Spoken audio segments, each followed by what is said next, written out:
سونے نبی صلی اللہ علیہ وسلم دی مبارک مسجد شریف دے اندر توسیع تزیین سونی مسجد تعمیر فرمائی.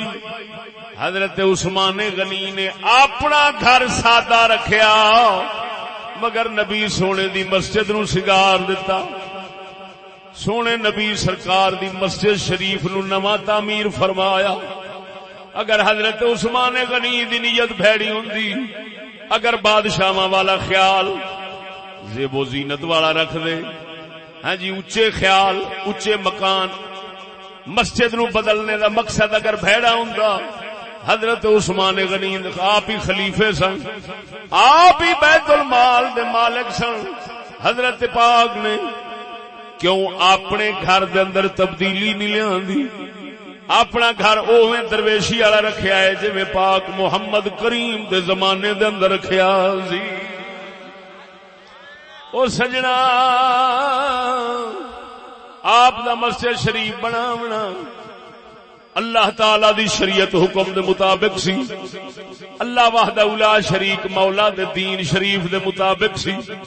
لیکن اے مسئلہ انج دا سی جڑا اجتہاد نال تعلق رکھدا سی. یہ کوئی سری صاف حکم نہیں سنائے. حضرت پاک نے انہاں دے سنیا نبی پاک سرکار تو، من بنا للہ مسجدا بن اللہ لہ بیتا فی الجنہ، جڑا رب واسطے مسجد بناوے گا اللہ تعالی او دے واسطے جنت دے اندر گھر بناوے گا. حضرت سمجھدے سن کہ اے مسجد دا ہے، اے نہیں فرمایا کہ بالکل سادی رکھیا جے یا ایسی مسجد نہ بنایا جے جس مسجد دے اندر زیب و زینت آ جاوے. حضرت عثمان غنی نے نبی پاک دے حکم مبارک نو سمجھدیاں حضور سرکار دی مسجد شریف نو کھلا کیتا. سونے ساج دیاں لکڑیاں ساگو جنوں کہندے نے، ساگو دیاں لکڑیاں ہندوستان چوں منگا کے نبی پاک سرکار دی مسجد شریف نو سونا بنایا، وسیع بنایا. اور نال ایک حدیث مبارک بھی سنانا وا. مدینے دے تاجدار بیٹھے نہ، آپ سرکار دا جنہ مدینہ شریف سی آپ نے اشارہ کر کے فرمایا جتھے آج میرا مدینہ ہے کدی وقت آوے گا ایتھے محمد دی مسجد پہنچ جاوے گی.